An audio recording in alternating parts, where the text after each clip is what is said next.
Daniel Mutin, je suis le gérant de la SRL La Colonne 2, qu'on a repris en 2009 suite à une fermeture pour liquidation judiciaire.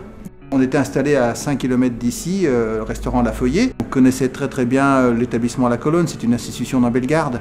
Quand ça a fermé en 2007, il était évident pour nous que une institution ne peut pas rester fermée dans une ville.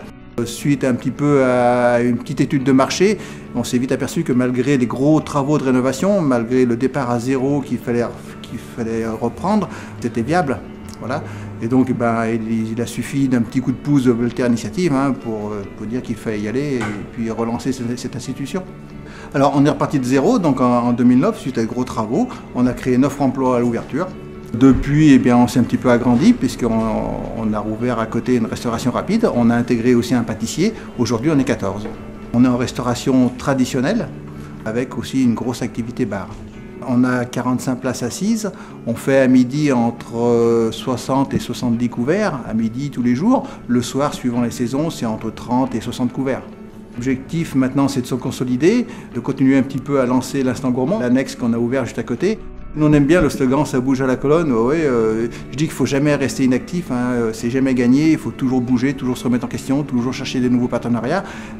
Ça c'en est un, c'est sûr, le cinéma, une personne qui vient manger à la colonne, qui rajoute seulement 4 € à un ticket de cinéma pour aller au cinéma en sortant de la colonne.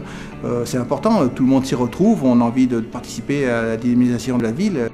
Dans Bellegarde, dès qu'on a voulu un petit peu étudier tout ça avec les élus, la mairie, on nous a tout de suite orientés vers Voltaire Initiative.